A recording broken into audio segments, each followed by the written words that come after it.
Welcome into That Wrestling Show live on NESN's Facebook. I am Mike Wendt. You NESN viewers know me from Wicked Bites every Saturday morning at 9:30 right here on NESN. With me in this chat about the Graps, I am Liam Stryker of the New Age Insiders. Every Wednesday? Every Wednesday night live on NewAgeInsiders.com. Still on Wednesdays? Yeah, we're still on. Well, sometimes, I got to do other nonsense. And you got to come in and do this show. I got to come in and do this show. Yeah, priorities, man. Yeah, priorities. You got to adult, yeah, as a verb, if you will. But today we are talking WWE. Great balls of the first ever great balls of fire. Goodness gracious! Great balls of fire. Sunday. This coming up this Sunday, yes, indeed. And it's a stacked card. It is. It's not, I don't know the importance of the matches, but it is definitely, it's going to be a loaded pay-per-view. Every single time that we come in and do this show, we have one of two things to start these shows off with. Yes. Either this is a Raw show where there are a bunch of people that I want to see wrestle, right, but there are no storylines involved at all. Oh, no. Or it's a SmackDown show where there are great stories, but I don't really care about anybody. Right. And so this is obviously... I think I can see by the color pattern where we're leaning to our allegiance. We got blues and blues, so yeah, right. It's going to be one of those types of nights. Let's get right into the pre-show. Cruiserweight title, as you would on the pre-show. Neville and Akira Tozawa. Did I pronounce that right? You did. Hey, now. You did. Nailed it. I think that the Cruiserweight is underrated through a lot of the WWE fans. They're putting on good matches. Is it underrated, or is it, like we talked about last month, just unwatched? It's just unwatched. Yeah. People don't watch it. People aren't watching it. It's weird because the purple spaceship just, descends on Monday Night Raw. Right. Everything gets purple, and then it just goes away. And it goes away. Even though the Neville character arc has been phenomenal. Right. He's the king of the cruiserweights. Yes. He was such a, milquetoast, flippy-dippy guy. I've loved what they've done with him. And so this character shift, he's brutal, he's mean, he's win by any means necessary, and he's great. And then Akira Tozawa impressed during the Cruiserweight Classic last summer and has really come on as a good wrestler. But again, nobody's watching 205 Live, and so this match is going to be much like all of the Cruiserweight matches. Very entertaining. It's going to be watchable. your last opportunity to grab a beer. Right. Yeah, right. Before the show begins. Exactly. And as the show begins, let's get into something that's basically developed, weekly over the last month or so. Yeah. But they actually kicked it into gear 2 weeks ago. Enzo Amore, Big Cass. The brothers explode, if you will. Yeah, right. Come on. I'm actually not a really big fan of this particular storyline. I was 2 weeks ago. Yeah. When they first did the promo and he kicked him in the face, I was fine. Then they came out, did the BS apology, and then it's like, come on, we know what he's going to do. Yeah. He's already wearing the plain black t-shirt. They didn't even give him a new gimmick. He's got the same, it's like, I get what he's going to do. Yeah, right. It was probably just flipped inside out. Right. But I don't know. I think it was too soon to split these two in a tag team division on Raw that is thin for star power. Right. You had this gimmick that was very over, and while I think that there were issues with Enzo Amore, I think they kind of put the handcuffs on him a little bit because much like John Cena when he first came out and was doing the freestyle rap battles against people, he would come up with new raps every opponent. Now you're talking back in NXT. I'm talking, and so Enzo Amore would make fun of people uniquely, and he would, come up with stuff, and it really seemed that everything just became rinse, wash, repeat. And when that became the norm for Enzo Amore and he was hitting cup of haters and stuff like that, it becomes stale very quickly. When they first debuted, and I remember when they debuted, it was the Dudleys were in the ring and they kind of went back and forth a little bit. It was fresh, it was new, especially for a Raw audience. It was good, and that was one of the entrances I was looking forward to seeing. Right. Last handful of months, it's an entrance I fast forward over on the DVR. Right. Because you know what he's going to say. Like you said, it's the same gimmick over and over. And another thing is, this is a team where they never capitalized on the success or popularity of this tag team. They never won the NXT Tag Team Championship. And there were several opportunities where... They've never been champion, period. They've never been champions, period. And it's just weird because that also But somehow Cass thinks he's going to be a champion. Oh, okay. Yeah, that's the angle we're going through. He's money, right? Well, I don't know if you know this. He's so money he has a plain black teeth. He's 7 feet tall. I've heard that. And you can't teach that. You can't. You can learn it, but you can't teach it. Yeah, you can learn it, but you can't teach it. Yeah. So, so I just think that this is going to be your classic. Big guy throws on a little guy, and we move to SummerSlam? I think that Enzo Amore is going to, roll him up at the end to, get under... Shenanigans? Yeah, not even necessarily shenanigans, but he's going to, steal one in a very, comical, sneaky way. Okay. And this is going to just kind of continue This is going to be the story for the summer, basically. Yeah, that's what they're going to do. They're not going to move on to other stuff. Yeah, not in the near future. So we're going to be seeing them over the next couple months. Yeah. Gotcha. Okay. Now, another one. This one, why? Seth Rollins, Bray Wyatt, why? When did this start? Because, again, I DVR most of the shows, and I might have missed something. If I missed something, let me know. Don't worry. If you did fast forward through something, you missed the start of this. But all I've noticed is Bray Wyatt in the Mojave Desert with cactuses taking peyote. Is that what the story's about? No. Oh, okay. Yes and no. Well, school me on it. Seth Rollins offhandedly mentioned that Bray Wyatt was a false prophet. Okay. And Bray Wyatt got super mad about it. You don't do that. Yeah, and so that's really what this is about. Wow. Is that Bray Wyatt more has an issue with Seth Rollins. He's never heard of Sticks and Stones? No. Okay. Cool. This is a classic. We want to see these guys wrestle. Mm-hmm. They both are in the same level of main eventer, so they got to be in a program. It feels very much like two main eventers that we have nothing for. Put them together. Yeah, we just got to put them together because this match will sell this show. The match is going to be very good. Because both of these... Well, it's not going to sell the show. Yeah, right. Yeah. It could moderately steal the show if they both come together on it. Right. Both of these men are But nobody's buying this pay-per-view because of this match. Right. That is true. Especially with the build. Yeah, especially with the build. But I think that, this is a match that's going to be good. It's, two guys that are very, very popular. Sure, absolutely. That are very good at professionally wrestling. Right. And so having them, in a match together is definitely... Who's going to win and do we care?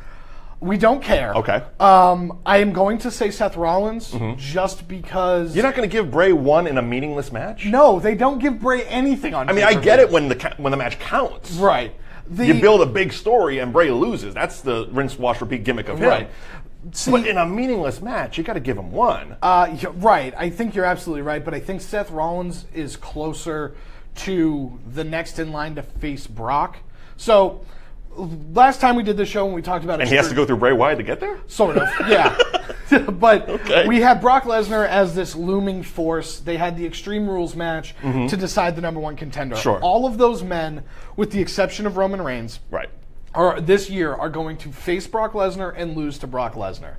Wow, and bold statement. Yeah, that's my bold statement. Hot take right there. Hot take, hashtag. But having Seth Rollins... He is more of a marquee name to potentially pair up with Brock Lesnar at SummerSlam. Okay. Right? Seeing that that's the next show for them. So having Seth Rollins coming off a win against Bray Wyatt, that seems more logical that it could position Seth Rollins to be the next guy to take on Brock after Samoa Joe. I just realized I'm not seeing him on my sheet. When do you see Finn Balor facing Brock Lesnar?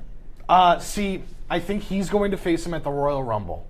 I think that's when we finally get that one-on-one confrontation, and I think that he's going to come up short, even though that's the wrong decision, because you can only tell the story of the champion that never lost his title going after his title to reclaim it once. Right. And I think that he should be the guy to beat Brock Lesnar, but if you've watched this program before, you would know that Roman Reigns is the guy that's going to do it, and it's going to happen at WrestleMania. For those of you who are living under a rock and have no idea what happened. I missed it, even though we talked about it on the show. Roman Reigns beat The Undertaker and retired The Undertaker at WrestleMania. Oh, I did hear that. Yeah. Hot take on that wrestling show. And then Brock Lesnar beat the streak. Undertaker was undefeated. Yes. And then he many men cried. Yeah, many men cried. And so both of these men are like the only two people to beat The Undertaker at WrestleMania. Okay. So of course they're going to fight at WrestleMania. There you go. To see who's the tougher man. And we're returning back to New Orleans, so where the whole thing, it's going to be poetic, trust me. It's going to be very fair. It's going to be... Why, before we move on to the next match, why isn't Finn Balor on my sheet? Why doesn't he have a match? Because they don't know what to do with him right now. Clearly, he's been six-man tagging with the Hardys, but we're not going to get him and the Duster or the Drifter or the guitar player in a pre-show match at least? Yeah, Nothing? Maybe a YouTube exclusive? Yeah, it would be a YouTube exclusive. You know, they're not just going to Snapchat a quick match? The issue is that they just don't have anything for him. He's such a larger-than-life character. You kind of need to use him in a certain way. And this is my issue with Brock Lesnar, is that Brock Lesnar being at the top kind of gums up everything else, and it stunts the development of certain guys. Finn Balor. Yeah. Okay. Finn Balor. Processing that. Finn Balor being one of them. Yeah. Another one is, we're going to get to him later, is Braun Strowman. Sure. You know, and but at least they're doing something with him. Right, but I feel like it's more serendipitous that the fact that Braun Strowman and Roman Reigns are facing. So you believe they just have nothing for him and they're not going to use him until they have something for him? I think so. That's a weird way to go. But let's talk about his six-man partners. The Hardy Boys, Sheamus and Cesaro, in a tag team titles 30-minute Iron Man match. I actually did some research because I was like, is this the first time they've ever done one of these? Kind of. Yes. Kind of. Let me pull my other sheet out here, my notes. Let me learn me something. So, it is technically the first time WWE has ever done a 30-minute tag team Iron Man match. Okay. They've done 2 15-minute matches. Okay. The first, and these are gems to hold for go to the network and find these ones, definitely. From June 2nd of 2005, SmackDown, Eminem, Johnny Nitro, Joey Mercury, defeated 2-1 Charlie Haas and Hardcore Holly. Oh, wow. In a barn burner of a 15-minute match. Morrison again shows up in 2008, January 2008, in the dregs of ECW. John Morrison and The Miz went to a 1-1 draw against, wait for it, Shannon Moore and Jimmy Wang Yang. Oh, Jimmy Wang Yang. Again, go to the network and find these ones. Whoo, boy. Now, there was a 30-minute tag team Iron Man match held in TNA Impact, but nobody saw it. So moving on to this one. If you wrestle on Impact, it was the Wolves versus Aries and Rude. The Wolves versus Aries. I'm sure it was a great match, not only performers. Right. But it was on, Impact 2 years ago. Yeah, and nobody was watching. Yeah, exactly. So this match, though. Yes. These are two teams that have been gelling very well together. Yeah, I'm excited for a 30-minute match between the two of them. I think that everybody's going to get their stuff in. You're going to get a lot of people that are going to see the swing, and you might even might have a 15-minute swing. You might have a 15-minute swing. Cesaro's just going around and around and around and around and around. Brogue kicks galore. Sure. Swantons. Jeff's probably going to jump off of something. I mean, it's a good estimate, yeah. Because good guess. This is the type of match where they will, it's not a no disqualification environment. No. But they might go away from the ring a little bit, and then they might take a little wander. Right, and Jeff's going to jump off of something. Sure. You know what I mean? Will Matt break a little bit? I don't know. I keep going back and forth on the breaking. I don't think WWE is 100% invested in the broken gimmick. Well, I think what they've said is basically you're on your own legally, so go figure it out and then we'll talk. Right. Now, he did tweet something just this past week saying they're days away, but again, don't believe everything you hear on the internet. Right. This show especially. Yeah. But what do you think? Are they leaning? Because he was on commentary, and there was a few. Well, is he just trolling us? I think so. He's because just he comes messing with in us. and out of it. He comes in and out of it. I think that he's clearly doing the mannerisms. Yeah. And he's dropping into the V1 mannerisms, which is way back. He looks like a person who is diagnosed with schizophrenia. That's kind of the character, though. Exactly. That's the broken character. That is the broken character. Yeah. So he's doing all these weird different versions of himself. And I don't know, it's working, and I like it. It was like the week he had his Twitter name as Confused Matt Hardy. Yeah. I loved it. Yeah. But I think, he's just kind of trolling us at this point. Until the legal shenanigans are out of the way. Yeah, I think once... We just kill the owl. Jesus. I know. Did you see that? They had an owl fly through the arena? I didn't watch the show, but I did see the clip of the owl. Awesome. Yeah. Well played. Wrestling. Good job, Anyway. guys. Good job, Impact. Are we going to finally get the Hardys getting their titles back? Or are we going to keep this story going? You know what? I think that the Hardys are going to pull this one out.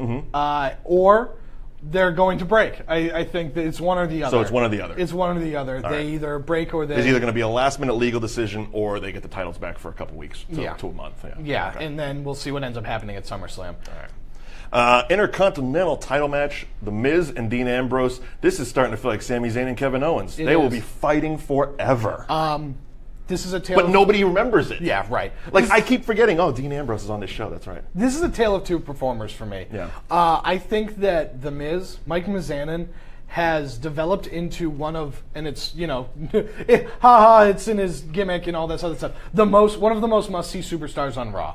And he is one of the most must-see superstars in WWE in general. And he's done a great job because 4 or 5 years ago, he was that idiot from the real world, and nobody liked him. He was hosting the Divas Search. Right, and poorly at that. Yes, everybody hated him.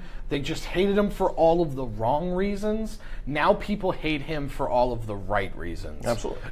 He gets the right type of heat. He's leaned heavily into his heel character, and he's worked very well with it. He is playing that character so well. Dean Ambrose, I don't like. He's floundering at this point. I don't like him at all. It was great when he started, and that because he was kind of that... because we just talked about it, it's fresh in my mind, that kind of broken schizophrenic type of lunatic, if you will. But now it's just like, all right, I think the James Ellsworth thing, I still blame him for killing it. Yeah. That whole James Ellsworth, AJ Styles, Dean Ambrose thing that took over last winter, 3 months, destroyed him. Oh, yeah. I mean, you can't really kill AJ Styles, but Dean Ambrose is a direct effect of the Ellsworth. Well, the other thing, too, is Dean Ambrose came into this company with a reputation. He wrestled for... wrestling a very extreme and bloody style. There's a clip. I've seen the Saw. Yeah, right. If you search Johnny Moxley on the internet, and there's a picture of him just taking a sawzall blade to somebody's forehead. Actually, it was his. Yes, that's right. It was his head that was getting sawzalled. Yes, that's right. Yeah, we talked about it to him on the radio show, and I asked him what was the first thing that went through your head when you were getting a sawzall to the head, and he goes, steel. Yeah, that's bravo. Yes. Believe. And so that's the reputation that he walked into this company with. Right. And when it's a 6-month-old, 8-month-old character, there's still the potential that person could still be in here. But now we're years... But they don't even do that style. Right. It's not even close to that style. Right. And now we're years into this character, and he doesn't do anything crazy at all. The craziest thing he ever did was... put on that big baller shirt. We'll get to that in a minute, though. Yeah. You stole a hot dog cart once, and it's like, oh, wow, you're wacky. It was funny, though. I gotta admit, that period of him was very amusing to watch on television. Right. But then it's like, they get to the matches, and it's like, I hate that his offense is all like springboard based, where it's like I'm gonna slingshot myself through the ropes, and I'm gonna run. It's just that doesn't make sense. It's supposed to be erratic, I think. Yeah, I don't like it. So we're sticking with the Miz and keeping the title. Yeah. Yep. By the way, I love the entourage that he's developed. Finally, we're doing something with Curtis Axel and Bo Dallas there. Believe. I love Bo Dallas. He's talking about someone who's changed and evolved over from going from the big toothy grin smiling, I want to be a babyface, but I'm not, to where we are now. Basically, he's just waiting for Big Brother to call him. I know. If Put me in the family. You ever want to watch anything entertaining, watch the NXT stuff with Bo Dallas as champion, because he goes on a world tour where he just basically goes to Bolivia. That's fantastic. It's just so funny. It's insane. So we're keeping it on the Miz. Yeah. Do you think there's going to be a little bit of shenanigans with the entourage? Of course. Of course. Gotta be. Dean Ambrose is going to look like he has the upper hand, and then Bo Dallas is going to leave his ass down there. So we're going to continue this story through SummerSlam, probably. Yeah, I think so. Excellent. Look forward to Dean Ambrose at SummerSlam. Okay. Moving on. Apparently they've dubbed this the Boss versus the Goddess. I didn't know we were calling Alexa Bliss the Goddess, but cool. Let's go with it. Women's title match. Alexa Bliss and Sasha Banks. This is going to be great. This match is going to be great. Match-worthy, okay. Again, in-ring stuff will be fun, but I mean, I feel the same way about Sasha Banks I do about Dean Ambrose. I forget she's on the show. Right. They've done nothing with her. Yeah, they kind of go in and out with using her. I think when they have something important for her to do, they use her. But until then, I think they just kind of, put her on the shelf. I'm going to sit here and lean into my original statement, and I'm going to blame the fans on this one. Yes. She's a heel, and you keep cheering her, and this is on you. You don't like the way the character's going? Stop. Yeah, well, and now she's a babyface, right? Very much so, unfortunately, because it's not working. No. It's not working. Her doing the blow-up inflatable balloon thing with Bayley was just, I'm like, really? Yeah. You came out to a pay-per-view in a Cadillac Escalade once with your Snoop Dogg cousin and all that stuff, and now you're doing balloon animals. Bravo. Well played. Yeah. State of your character. Right. She's a little lost. She has to kind of redefine herself a little bit, and I think entering into a program with Alexa Bliss is going to help that. Alexa Bliss clearly has a character, has a direction, has a personality. So I think getting Sasha involved will help redefine that as we go through the rest of the summer. How is the women's division going to shape up, though? I mean, it's the Raw one especially is. SmackDown seems to have a fluid line of where they want to go, but Raw is it's all over the place. Yeah, and that's indicative of the booking of Raw, where it doesn't feel like they have one captain steering this ship, and instead have several people that all want to go in different directions, because you just have so many players on Raw that it's like, where do you want to go? What do you want to do? And I think you need to pick an A story with your men and your women, and they've done a great job. Doing that. I mean, they're sticking with Alexa Bliss. That much they've kind of settled on. She's obviously the dominant character on the women's division. But the rest of them, it's tough to find an opponent for her. And they're trying things. They were trying Nia Jax for a couple weeks, see how that plays. I mean, they can always fall back on Sasha Banks because they know she's going to get cheered. They can fall back on Bayley because they know she's going to get cheered. But the story development is just like, they're not. This is your life. Yeah. Oh, God, that was the worst. But you also look at their development where this match came up last week. Right. It wasn't. It literally came out of nowhere. It came out of nowhere. It was just like, we have this show. Yeah. We gotta. Nia Jax was tearing through the gauntlet of women, and then Sasha Banks was the last one and beat her. Yeah. Very quickly at that. Yeah, it was very weird. They were not making her look strong at all. So we're sticking with Alexa Bliss going to SummerSlam? I think so. Okay. Not a lot of title changes, I don't think. No, I don't think that this show is just something that we're doing. In a world where WWE has 2 pay-per-views a month. You mean Great Balls of Fire is not going to be a staple of the WWE family? It's not going to be right up there with Survivor Series and SummerSlam. In 20 years, we're not going to have a Great Balls of Fire DVD package? Yeah, no? Right. You don't think so? No. Oh, okay. Right. It's going to go the way to the Bash. to be fair, I thought that about Battleground. And that one's next. We almost got 15 of those at this point. Yeah, but that's because they do 5 a year. That is true. It's Battleground Unleashed, I think. Yeah. Well, that was this past year we had 2 fast lanes. Yeah. Roadblock or end of the line. Yeah. Seriously, sir, you need to get off this bus. Seriously, take your exit. Suplex City. Okay. Ambulance match. Roman Reigns, Braun Strowman. I like that Braun can't see through windows. Yeah. First of all, just to go back to Raw for a second. Yes. I'm like, we all knew what was going to happen. The second he opened up the thing, I'm like, okay, so Roman's in the front seat. And then he looks in the window, and I'm like, okay. Then he walks away, and Roman jumps on. I'm like, he was sitting. I get, we suspend disbelief. It's wrestling. Yeah. I'm trying to put logic into wrestling. I shouldn't. It's bad mic. Yeah. But, really. I know. The man can't see through glass. Yeah, which, you know what? Sometimes that's an affliction. Well, he's only been on the main roster for a while. Maybe he can't afford the LASIK yet. We'll get there, Braun. Don't worry about it. Yeah, don't worry It's going to be a hell of a bruiser, though. It's going to be the best match of the night. It's going to be just a fight. It is. It's going to be brutal. It's going to be hard-hitting. These two work so well together. They really do. They work so well together. Braun Strowman is my favorite wrestler on Raw right now. I want a shirt that's just his face screaming, saying, "I'm not done with you." You've said that for 3 months now. And I just want it. Clearly, nobody's listening. Nobody's listening, because that's all I want. I just want that shirt. Get on the Twitter machine and get that shirt made. Yes. And I don't know what the hashtag will be. It'll be way too long. I'm not done with you yet. That wrestling show T-shirt. Hashtag Liam and I. There you go. So, I think that this match is going to be great. I think Roman Reigns is going to pull out this victory. I think that, we've spent basically a year having Braun Strowman just brutalize Roman Reigns, and I think that this is now going to be the time where Roman Reigns finally gets his. And because this is basically, Great Balls of Fire is basically an extended SummerSlam pre-show. Right. Where are we going from here with these two guys? See, I think that you go one of 2 ways. I think that the winner of this match, I know I said earlier with Seth Rollins that Seth Rollins might be in line to be the next guy to face Brock, but you could also argue that whoever wins this ambulance match could be the person that faces Brock. So do you think they could move the Roman thing up to SummerSlam and take it away from WrestleMania? That sounds like a misdirection. I hope beyond hope that's what happens. Just to get it out of the way? Just to get it out of the way. Because you just want Brock to lose the title. I just want Brock to lose the title, is really what it is. Or start showing up on a regular basis. Or show up more regularly. I don't, if you listen to this past week's New Age Insiders NAI pod, which is on iTunes, so you can watch it and listen to it. It's hashtag cheap plug. Yeah, hashtag cheap plug. I go through everything about it, and I'm going to double up right now and talk all about my thing with Brock Lesnar. Go ahead. I don't, it's not that I hate Brock Lesnar or the champion needs to show up consistently. Sure. Because I don't need the belt to show up to make it feel important or any of that nonsense.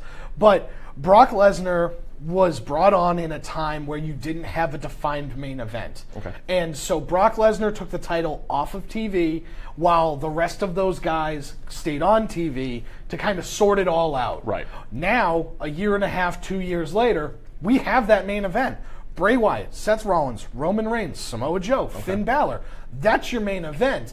And Brock Lesnar no longer gives me the Brock Lesnar stuff. Brock Lesnar in 2004 is one of my favorite wrestlers of all time. Right. Because he cared, his matches were different, they told stories. Sure. Now it's very much just like, Brock Lesnar's just going to German suplex people. And it's like, look, I know some people are really, really into that, and that's fine.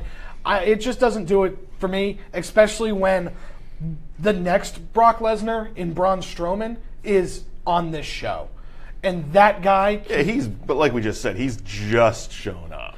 Right. He's got a ways to go before he becomes... Brock Lesnar. And I'm not comparing them right now, but, it's kind of like a quarterback controversy, right? Okay. You have your starting incumbent quarterback, and you have this brand new, hot shot, probably going to be something... quarterback, you got to make a decision because you can ride the old guy into the ground or you can go with the new guy and, see where his potential is. Okay. And that doesn't even mean that Brock Lesnar needs to necessarily go away. No. But Brock Lesnar can wrestle Roman Reigns in an ambulance match while Braun Strowman takes on Samoa Joe for the title. Just kind of flip him a little bit. But it also kind of goes with the whims of what Brock wants. Right, and I don't like that. Well, sometimes it works. Sometimes it works, but sometimes I'm not. Sometimes it works. Over the last personally, I like the specialness of Brock, and I've said it. A couple of years ago, I had Paul Heyman on the radio show, and we talked a little bit about Brock and the specialness of him, and I equated it to, and I know it's almost sacrilege to say in a wrestling environment, but Brock's kind of become the new Andre. Right. Where Andre wasn't on every show. He went from town to town to town, and he became that special attraction that people paid to go see. And that's kind of what they've done with him, just in a the modern environment type of thing, where he shows up a handful of times a year, but the matches feel more special. Yeah. They feel bigger. They have that big fight feel, if you will. You're absolutely right, and I don't discredit that about Brock Lesnar, but I also... And isn't that what the title is all about, though? Having a big fight feel? Yeah, it's just very tough to tell the main story of your television show when the main character just isn't there. Imagine if we tried to tell Indiana Jones and the Raiders of the Lost Ark, but Indiana Jones only shows up every 5 scenes. And so in between that, we just hear characters be like, did you hear what Indiana Jones did? Gotcha.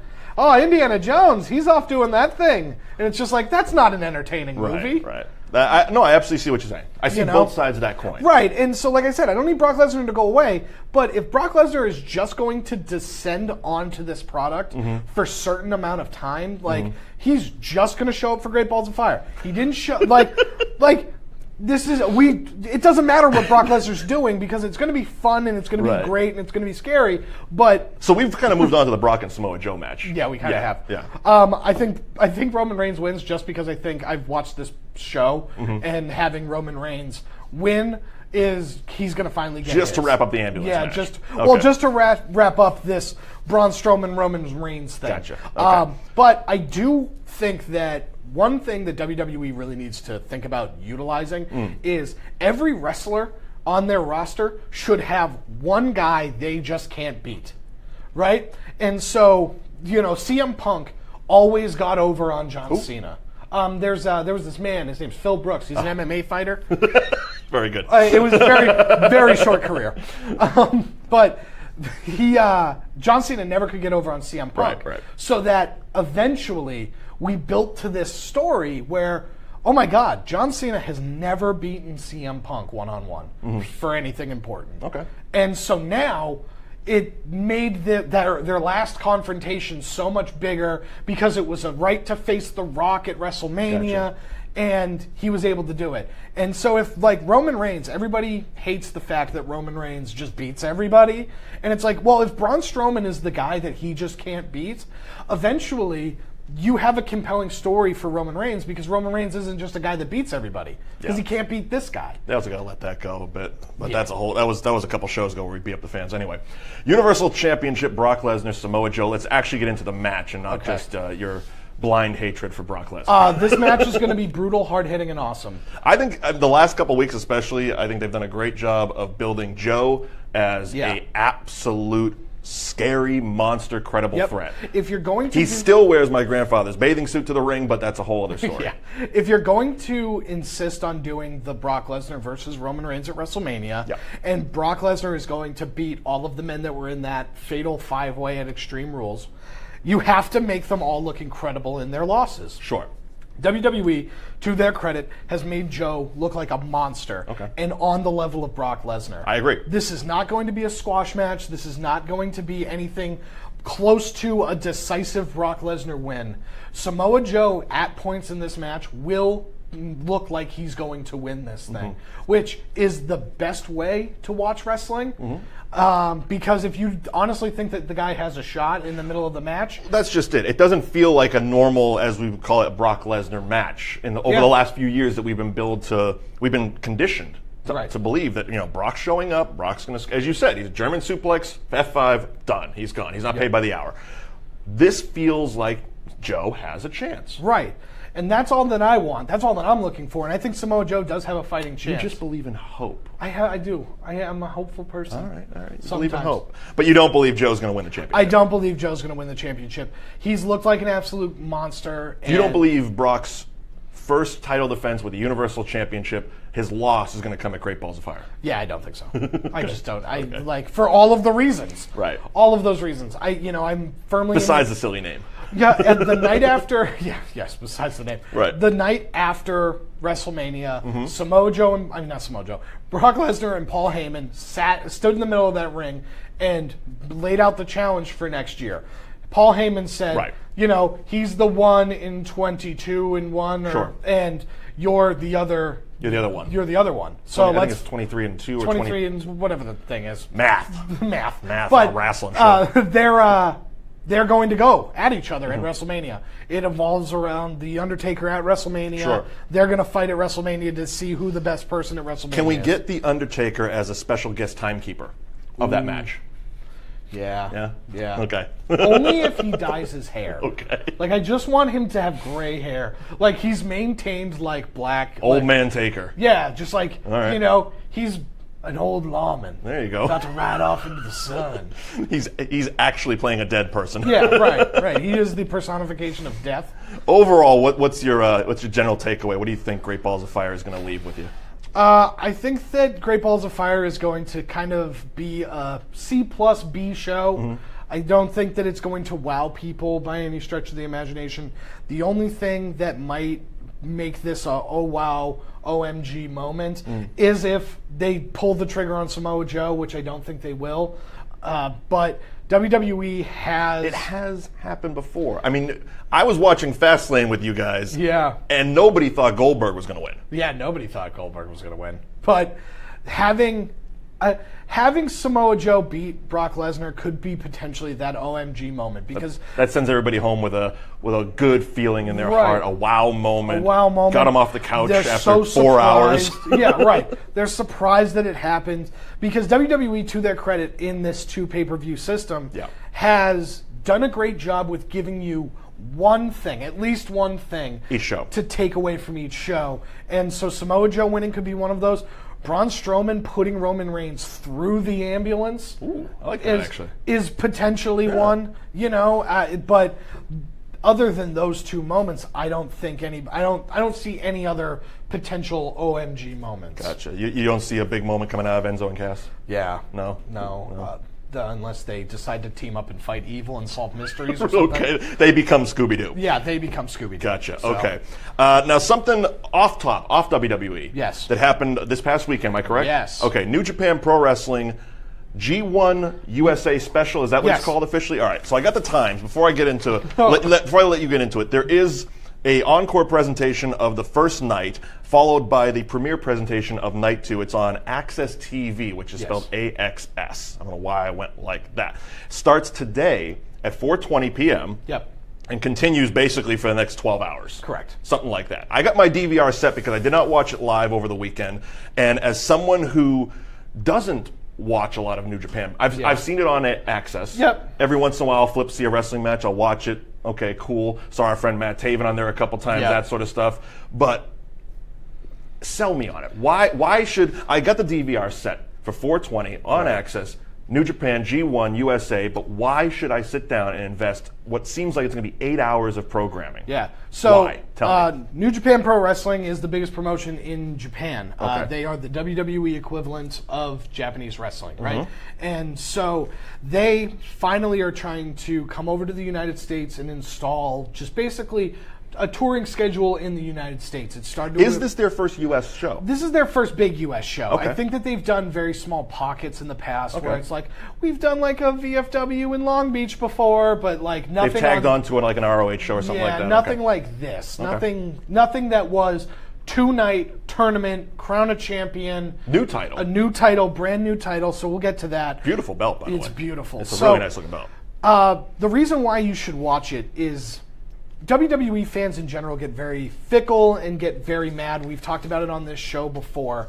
And the biggest way to kind of reset your wrestling clock, as you would say, is to watch other things than WWE. Right. You know, when WWE was at its best, or WWF was at its best, is when WCW was a viable alternative, and when TNA was a viable alternative in the mid-2000s. And so going out and finding things like Ring of Honor or New Japan are great alternatives because they don't wrestle the same way that WWE does. New Japan Pro Wrestling is far closer to like a UFC fighting promotion than they are to WWE. They don't have long-winded comical segments. While they do have comedy act wrestlers, they don't have like skits. They do comedy in the ring, and so it's not going to get your top of the hour 20-minute promo, bro. Yeah, nothing like that. The only time that they really kind of cut promos is after the main event. The victor will speak, and it's almost like you said, like a big fight type of like press conference. The belt is presented, the whole deal. Rocky IV at the end, right? Rocky IV at the end. So New Japan did this G1 special in the USA. It was a 2-night tournament to crown the first ever IWGP United States champion. So it was a single elimination tournament taking place over 2 days. Now, I actually did a little bit of looking up because I've always wondered. I've seen the IWGP titles many times on many different wrestlers, tag titles, heavyweight titles, AJ Style War, the Kingdom War, the tag titles, etc., etc. Never actually gave any concern because I'm like, it's New Japan, but apparently IWGP is like the governing body of Japan wrestling, kind of like the NWA is here. Correct. Or was here. Exactly. So it stands for International Wrestling Grand Prix. There you go. And so that's what it stands for, and you're right. They're the governing body over all of it because at one point where the NWO storyline came from was actually New Japan because this other promotion invaded New Japan Pro Wrestling, and that's how that faction started, and it was very much a hostile takeover in the same way because they were all under the IWGP. Now it's kind of all under one branch, and it is New Japan. Sure. But that's but they kept the lineage. But they kept the lineage because that belt has as much lineage as whichever WWE title you want to talk about. Pick one. Because it's whatever. Yeah. But it was great because it gave you an opportunity to watch all of the big stars because New Japan sent all of their big guys over. Okada wrestled Cody Rhodes for the IWGP heavyweight. Cody who? He doesn't have a last name, but he's the American Nightmare. Cody Rhodes. We can say it on this show. But it just feels and looks like wrestling. If you're an older fan, if you're an older school fan that remembers longer matches, people really battling back and forth, kind of telling a story in the ring, that's the type of style that New Japan, offers you. And it's very different, and it looks different. It's, while It's in a smaller arena for this New Japan special because it was in a convention hall in But Long normally Beach. they're in like Tokyo Dome. They're and in stuff. like huge arenas and stuff like that, but it just feels different. It's brighter. It's like a fighting promotion. It looks like if you turned on like, judo, right? And you just are watching a judo match somewhere or like college wrestling. And it was fantastic. Okay. The other big Now you watched it live, correct? I watched it live. I watched both live. Because I have New Japan World, which is the WWE network equivalent for New Japan. Gotcha. Okay. And you go on Google, they translate everything, so you can just sign up. I think. Well, on the TV show, the few times I've seen it on Access, they have Jim Ross. Yes, and that was what I was good old about JR commentating. And that was what I was just about to get to is Jim Ross calls this. So he calls this show. He calls this show. He calls the US, the G1 US. Oh, awesome. And so watch it because it sounds like wrestling.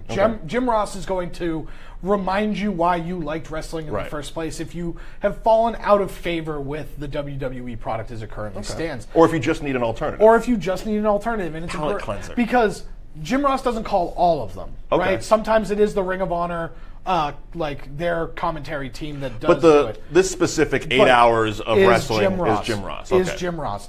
And you're going to be introduced to guys that are just as good as the WWE wrestlers. Kazuchika Okada is one of the best wrestlers on the planet. He is the IWGP Heavyweight Champion, and you'll watch him and you'll be in awe of how talented that man is. And he is phenomenal. There's Kenny Omega. Kenny Omega, who you've probably heard of. He is the only 6-star Meltzer-rated wrestler. Hashtag Meltzer said it. Anyway. Right. And then the Bullet Club. You've probably seen You've seen their T-shirts, You've seen their T-shirts. You get to actually experience what that is. And I was going to ask, it's not just a tournament. There are like tag matches. There are matches. So the first night, the main event of that night is Cody versus Okada for the IWGP Heavyweight Championship. Okay. Is that part of the tournament, or is that just them having? That was just them having a match. Okay. There was a heavyweight tag team title match between the Guerrillas of Destiny and War Machine. Your buddies. Yep. They're great. Warbeard Hansen, personal friend, he's awesome. Yeah. So, I'm super happy for him. Him and Raymond Rowe, they're one hell of a tag team. We'll have to get them in here sometime. We're going to have to get them in here because they're fantastic. They're big and strong and brooding and everything you'd want in just a brutal tag team. And, they wrestled the Guerrillas of Destiny, who are Haku's boys. Okay. And I was going to ask because I saw the pictures online. I'm like, why is Haku in the Bullet Club? Yeah, and it's because his sons are the Guerrillas of Destiny. Gotcha. Okay, makes sense now. And so that's why they're great. They're phenomenal. They have that Samoan lineage. Sure. They're basically, if you follow NXT, they're the authors of Pain. But they're a better version of the authors of Pain. Gotcha. The Young Bucks. The Young Bucks are going to wrestle. Tanahashi. He is the Japanese. Young Bucks who are champions of everything. Yeah, they even have their own titles. Cool. But it's worth checking out. It's going to be on Access Live tonight. Like I said, the first it's a 2-night special, and night 1 starts today at 4:20, and it follows basically the second night continues at 8 o'clock. So it's you're going to get about 8 hours of this style of wrestling. Right. On Access, which is AXS TV. It takes a little bit of searching, but you can find it on most cable providers in HD. And unlike Pop. Again, if you go to New Japan World, and you can get it on there, because that's how I ended up watching it. Right. So a lot of people watched the first night because it was on Access on Saturday. Gotcha. You could watch it live. Sunday, if you had New Japan World, you could watch it live. But if you didn't, you have to wait till tonight. Gotcha. So there are a lot of people, and it was very active on social media. So hop on Twitter, and you can talk to people and just kind of find out what's going on or any sort of stuff if you've missed. Tell us what you think. Yeah, tweet at me. I'll answer any questions at LiamNAI. That's why I can let you go, because I'm a novice at New Japan, but I know you watch it a lot. Yeah, they don't have programming as often as WWE in terms of they don't have 5 hours of weekly content that just sometimes a good thing. Yeah, which is great. They do shows every 3 weeks or something. It gets a bit exhausting. So it becomes something you can look forward to. Sure. And you can kind of plan around, because it's not like, oh man, every Monday and Tuesday I have to carve out time. You can be like, oh, this show's on Saturday. Right. If you want to watch it live, it's at 3 o'clock in the morning, but you don't have to. Right. And they've done a great job putting all of their commentary into English. They offer an English commentary team for all of their shows. Nice. So it's easy to digest, because even when someone like Okada is speaking on a microphone and speaking in Japanese, they do a good job of telling you the bullet points of what he's saying. The commentators. Okay. So you get the point. It's not as scary as sitting there like, I got to watch a promo in Japanese, but I don't speak Japanese, so I'm going to sit there like, I don't know what's happening. No. All right. In real time, you can hear the passion and the inflection in his voice, and then that mixed with, he said he was going to take out Kenny Omega at the G1 special. Okay. So you get to you get the feeling, and the matches speak for themselves, and the matches are international. Okay. So it's definitely worth your time, whether you actually sit down tonight and watch it, or find it online, whether on New Japan or somewhere else. Yeah. And again, there's 8 hours today, so even if you just peek in and out. Yeah, because that's last Saturday, they played like everything. Every big show that New Japan had, the Access played. Oh, really? Yeah. Oh, so it was a full day. It was a whole day of Japanese wrestling. So. Gotcha. Okay. Well, thank you, Liam.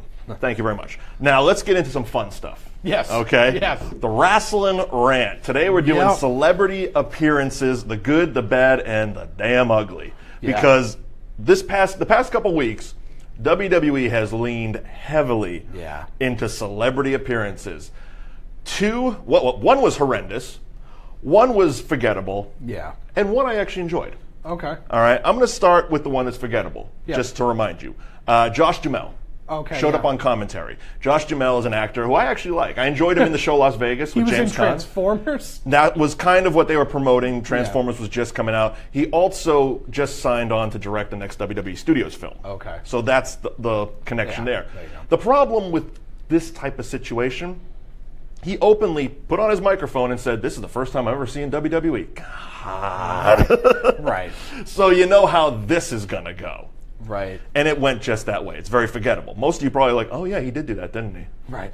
I saw it in your face. You did too. I forgot. You forgot. I had forgotten. Now, the one that was just flat out ugly. Yeah. LeVar, Lonzo, and LaMelo Ball. Yeah. That was horrendous. They showed up for a special Miz TV, and it was, which one signed with the Lakers? Lonzo? Lonzo. Okay. Lonzo signed with the Lakers. It was his first time as a Laker in the Staples Center. Right. And boy, will the internet never let him forget it. Because his dad ripped his shirt off. Yep. Started doing some weird chicken dance. Yeah. His younger brother, LaMelo, dropped 2 racial epithets. Very good. Yeah. That's great. Live TV, your first appearance, double M-bomb. Awesome. And it was a train wreck. Even without the racial slur. It was a train wreck. Right, especially when, wrestling fans are smart. We're all on social medias, and everybody knew that Stone Cold Steve Austin was backstage. Right. And to the point where they were selling, like, LA 316 t-shirts. Yeah. And so that Stone Cold Steve Austin's back there. Yeah. This is a perfect example of how sometimes WWE is just out of touch. Yeah. Because this segment is going wrong. Well, it's going wrong. Send Stone Cold Steve Austin out there to start stunning people. Funny you bring it up. If you believe the rumor and innuendo, #Meltzer says. Ooh, fun. He was supposed to finish that segment stunning everybody. LeVar turned it down. Yeah, of course he did. But it went so poorly. Yeah. Because they were supposed to, the 3 of them were supposed to, the balls were Yes. supposed to be front row. There's a lot of ball talk today. Yeah. Great balls of fire. The balls, anyway. They were supposed to be front row for the Miz's match, and they were supposed to get involved. Right. They were so bad that they basically ushered them out of the building right after the segment went to commercial. Right. It was, like I said, it's just an awful train wreck. But it's not the first time WWE has had a train wreck, and we will get to some. But there was a silver lining to celebrity appearances this past week. On SmackDown, they did the rap battle. Yes. With Wale. Yeah. Now, I've never heard a Wale song. I'll admit, I'm not a fan of Wale because I don't know any of his songs. However, I instantly looked at him and I said, this guy's a wrestling fan. You know how? Right. old school Wolfpack t-shirt. He had Lex Luger and Kevin Nash on his shirt. Yeah. It wasn't like the new t-shirt. It wasn't like the New Day t-shirt. It wasn't an Uso t-shirt. It wasn't a SmackDown t-shirt. It was an old school WCW t-shirt that you have to find on eBay. Right. So he's a wrestling fan. Okay, first check in the good box. Yep. Secondly, segment was really hilarious. Yeah, right. It really worked, despite the fact that they've edited on YouTube because of a couple of things that were said. It really worked well. And that was a great example of taking a celebrity and utilizing him in a way that doesn't embarrass him, doesn't detract from the show, and everybody seems to have a good time. Right. They've done that as well. Yeah, WWE, when they get the right celebrities, they work. Right. But kind of like you just outlined, they have to be fans of the show. It helps. Because it helps so much. Because if they care about the show, they'll try harder. Right. Right? Hugh Jackman, he's on my list of good all-time celebrity performances because Hugh Jackman is a fan of the show. So, you know, he's going to put the extra effort in, right? Having the Muppets on there, which I love the Muppets, right? They are one of my favorite creative properties. That being said, there is no excuse to having the Muppets on to promote Muppets Most Wanted. They were part of that Raw general manager run, or the Raw guest host run. Right. That just, it was awful. They weren't even trying. No. It was literally like, what movie's coming out this week? Get one of the actors, throw them in the ring, have them say some things. And it'll be really awkward. Miss Piggy karate chopped The Miz. And like he sold it. He bumped Sold hard. it.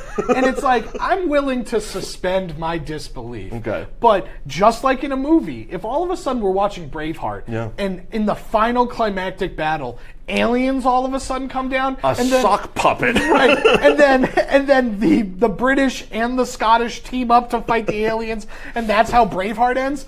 That would be the worst movie ever. Or the best movie ever. I'm not sure. Depending on how you want to look at it. Yeah. But having the Muppets on, having Scooby-Doo on. Scooby-Doo, Bob Barker. Yep. I mean, they did a whole series on the network with Jerry Springer.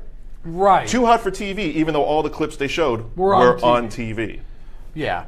And Hoda and Kathy Lee, they got drunk and just kind of were themselves. They were just drunk suburban housewives. I mean, can you think, besides Hugh Jackman, can you think of a segment during the Raw special guest host that worked? Michael Strahan. Michael Strahan. Oh, I do remember that, and I don't agree with you. I just remember him giving a hip toss and... Oh, well, physically, yeah, but they spent 20 minutes talking, and that was like... When you let the celebrity kind of run, eventually they're going to run out of steam and not know what else to say, and it's going to be a hard out. Right. Yeah. Because the only thing I remember from that is that hip toss. Okay. So some that have worked in my opinion. Betty White kind of did work. Okay, I'll give you Betty White. But Betty White works in everything. Some of the ones I have down that did work. Of course, we talked much about it. Rob Gronkowski. Yes. Hashtag Mojo Mania happened. We called it on this show. It worked. But they also used him very well, as we talked about. Right. He didn't cut a promo, thank God. Yeah. He caught in, he threw Jinder around, which looking back on it now that he's a champ is kind of hilarious. Yeah. And his buddy won, and they did the whole chest bump thing. Do you think he could fight Jinder at SummerSlam? I think anybody could fight Jinder at SummerSlam. Rob Gronkowski versus Jinder Mahal, SummerSlam, book it. Mojo's going to be pissed. That was his match. Yeah, well, Mojo can help Gronk win the title. Okay, there you go. Yeah, he helps him win a battle royal, and then they give the title to Gronk. Okay. One of them is a multi-time Super Bowl champion, and the other one's Mojo Rawley. Okay, fair enough. Another one that worked. Back in SmackDown of 1999. Yes. End of Days was a movie you never saw, but Arnold Schwarzenegger was in it, and he was promoting it on SmackDown. Yeah. And he couldn't have SmackDown? No, it was down. It was a couple months in, but it was probably a dozen shows in or so. Okay. But he was so happy to be there. Yeah. It was amazing. Like every person he talked to, he didn't care about promoting his movie, probably because he was in it and he knew all about it. But he was so happy. He's like, "This is extraordinary." He said extraordinary 47 times in a show. He comes down, he does commentary, he doesn't even put a headset on, he's just got a live mic and he's just babbling on about how great it is. Vince McMahon has done an empire. This is God, yeah. And then he throws a vicious pummeling Potato at Triple H to end the show, and then hands like Austin a chair. It was a mess. Right, yeah. It was a mess, but it worked because of how happy he was. Yeah, he was invested. Now, mind you, if you do go back and watch that episode of SmackDown, let me put a little bit of a disclaimer on it, because it was the Attitude Era. It starts with a 20-minute segment that is not indicative of the happiness that Arnold Schwarzenegger shows. It was when DX abducted Stephanie McMahon, and I believe because we're live right now, I'm going to stop talking about what actually happened on that show. It's filthy. Anyway, Mike Tyson worked. Yep, Mike Tyson worked. I segued that way on purpose, by the way. Mike Tyson worked He did. with DX to build up to WrestleMania 14, which was right here in Boston. And again, just a guy who couldn't have been happier to be a part of the show. Right. Despite the fact that, again, can't talk, Nope. can't speak a lick. Yeah. He can't cut a promo to save his life. But when you needed him, he was there. He could do his crotch chops, he could wear the shirt, and then he knocks Michaels out for that big news moment. Right. Of course, he forgot Stone Cold's name at the press conference afterwards, but, that's cool. Yeah. As you do. As you do. As you do. Another one that works from the sports world, Bob Uecker. Yeah. All right, I'm going way back. I'm showing my age, but WrestleMania 3 and WrestleMania 4, Bob Uecker was a big part of the commentary team. In 4, he was chasing Vanna White around the arena. It was a lot of fun. And if you're a Major League fan like I am, that's where you knew Bob Uecker from, and I loved Bob Uecker. Keeping with the baseball theme, somebody who's made 3 WrestleMania appearances, Pete Rose. Yeah. Again, I don't know how much of a fan Pete Rose is of WWE's product, but he took those tombstone pile drivers 3 years in a row. Yeah. 14, 15, and 16, also known as WrestleMania 2000, took tombstone pile drivers from Kane. Once he was dressed as a chicken. Yes. Or was that 2 years? I think it was At least 1 year he was dressed as the San Diego chicken. Yes. Or San Francisco chicken. One of the chickens. The Rice-A-Roni chicken. The Rice-A-Roni chicken, exactly. Now, the last one on this list, but we can just kind of spitball after that. From WrestleMania 5, it was a segment, it was a Piper's Pit segment with Brother Love and Morton Downey Jr. Again, I'm showing my age here, but you can go on YouTube and watch Morton Downey Jr. Morton Downey Jr. basically invented the genre of talk TV that Jerry Springer took hold of. Yes. He was that original. He was fantastic. If you haven't seen the documentary Evocateur on Morton Downey Jr., go watch it. But this segment worked because Morton Downey Jr. just kind of let Piper do Piper stuff. Right. He sat there, he smoked his cigarette, blew it in his face, waited for the fire extinguisher, and it was all good. Yeah. It was a great segment. Right. And he was quick enough to kind of jab back at Piper, which at the time, not a lot of people were. Right. Which made that segment work. And it didn't feel awkward. It wasn't like forced, scripted, like, I'm going to get you. Yeah. It was well played. Yeah. I'm going to let you go while I take a breath, because I rambled through that really fast. I have a couple of celebrity appearances that I really liked. The big one for me is Mark Cuban. The man has been put through several tables and taken several bumps, and he's a wrestling fan. He's openly admitted that. Mm-hmm. So having him go out there and be willing to get put through a table is awesome. Right. Another one in that same vein is Machine Gun Kelly. He's a musician, I guess, but Kevin Owens put that man through a table off the stage. And if you're going to be willing to do that, you're okay. You're okay in my book. Even though the appearances was kind of crap. Yeah, I'm not a big fan of the song, but again, like, if you're going to just show up, do your song, or pitch your movie, and then we're going to wave and say goodbye, then I got no use for you. Right. But if you're going to let the biggest heel in the company at the time come in and power bomb you off of the stage because he's mad about your music, fair enough. Then you know what? That is a good thing. Fair enough. You turned me around on Machine Gun Kelly. And then another one is Stephen Amell. Stephen Amell, he's friends with Cody Rhodes. Had a match. He actually wrestled in a match. SummerSlam. And it wasn't bad. It wasn't bad. No. It wasn't bad. Stephen Amell of Green Arrow, he is a former stuntman, so he has the ability to know how to like stage combat and stuff like that. So and he does the action stuff on the Green Arrow. Green Arrow, yeah. So he was able to get in the ring and not look like an idiot because he's used to stage combat and tussling like that. And because he's friends with Cody, I'm sure they kind of worked it out enough. His moves he was competent enough in doing. Right, and that was great. It was, and those are three kind of right off the bat that I remember that you haven't already mentioned. Right. Because, Tyson automatically comes to mind. Yeah, it's what it is. I feel that, again, kind of going on Stephen Amell, it made me think of someone who is probably one of the biggest celebrity WWE fans and has had, I think, 1 or 2 matches. Maybe it was bad timing. I heard she was also hurt. Maria Menounos. Yeah. I felt really bad for her in her match, especially knowing that she, like us, is a lifelong childhood wrestling fan. Right. I mean, and getting in the ring, I probably would have botched myself all over the place. But I also heard she broke her ribs the day before or something like that. Yeah, so, I mean, okay, she worked hurt. Good for her. Yeah, good for her. She worked through it. So it was like a 50-50. Yeah. It's okay. And now she shows up and does the red carpet for the Hall of Fame. Right. I'm okay with that. Yeah, her impression of Hard Times from Dusty Rhodes. See? She knew the words. She knew every single all one. All the words. And she made Dusty pop, and that's not easy to do. That's not, So, she's a good one. What about bad ones? I mean, we've there's so many. Yeah, I mean, Hoda and... Yeah, you're going back to those two. They really pissed you off. I didn't like it. I didn't like it at all. Well, because there was no meat. They just showed up and they were like, hey, we're guest hosts. Right. It was literally a promo thing. Let's drink wine, watch, They thought they were on their own show. Yeah. And I was just like, oh, no. I didn't like that. Let's not end on a down note. Right. Okay, let's end on a good note. Let's talk about, we're going to tease, because next month, well, this month actually, it's July. 2 weeks. All right, 2 weeks. My God. 2 weeks. 2 weeks. I should know because it's actually on my birthday. Oh. I will be watching this on the beach on the Cape. Oh, happy birthday to you. Thank you. Battleground is coming up on July 23rd, and I can't wait to get to this show and talk about this.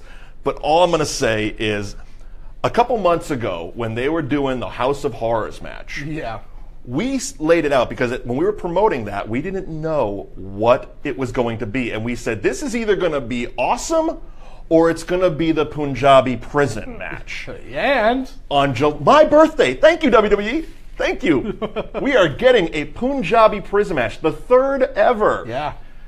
I really feel like this is one of those moments where they're sitting around creative. Okay, here's a great example of it. Do you remember, it's asking a lot for you to remember TNA, but do you remember TNA when they did a pay-per-view of all cage matches? Yeah, Lockdown was awesome. Okay. Well, the reason it was all cage matches was a joke. It was when Dusty was on the creative. Okay. And he was sitting in the room, and I heard this in an interview, and he goes, what if every match was a cage, baby? Yeah, of course. And Dixie, that was a terrible Dusty, by the way, and Dixie Carter went with it. Yeah. And it was a joke. He was saying, he's gone on record saying it was a joke to do all cage matches. I feel we're going into that territory now where somebody was just burnt out on the SmackDown creative. He's leaning back. He's got his coffee. He's just like, what if we do a Punjabi prison match? Oh, damn, pal, that sounds great. Let's go with that one. He's Indian. Exactly. He's Indian, pal. It's going to be a mess. And all it makes me think of is if you own the Jackie Brown DVD or Blu-ray, go to the special features. There's a whole litany of Pam Grier trailers from the 70s. Those movies, Women in Cages, Black Mama, White Mama. It's all that. They were filmed in the Philippines, and it was all like bamboo, women jailed up type of stuff. Okay. Again, I can't really. I have Jackie Brown on DVD. I have yet go to for it. stumble Go for it. I'm gonna have to stumble go upon for this. it. It's good. It just makes me think of that because I've never been to a Punjabi prison. I've never been to a prison. Period. I hope I never do. Yeah. Right. But I want to imagine they're not made out of bamboo. No. But in those movies, in the exploitation era of cinema, Yeah. all the women were in bamboo prisons. The funny part is it's basically just a cage match, except it's just bamboo. Oh, it's not though. Oh, there's 2 layers? There's 2 layers, and once you get through the first layer, you have 60 seconds. Once the door opens, you got 60 seconds to get through the first layer. Once that door closes after 60 seconds, closed forever. And there's 4 doors. So if you have 4 minutes to get out of a cage. And if you don't, much like The Undertaker did in the first one against the Big Show, because those 2 belong in a Punjabi prison match, you get trapped in the first one. Now, granted, you can still climb over the top, which takes about 30 seconds as opposed to 4 minutes. Right. But it has a little bit of element to it. Yeah. Thank you, Pat Patterson. Thank God. That's going to be a fun show to talk about, I feel. Yes, it will. That mixed with seeing whatever happens with Tamina and Lana that happened on SmackDown. That was very awkward, very weird, and I cannot wait to dive full force into that. Yeah, but the saving grace of that show is we're going to get AJ Styles and Kevin Owens. We are. For a championship. For the U.S.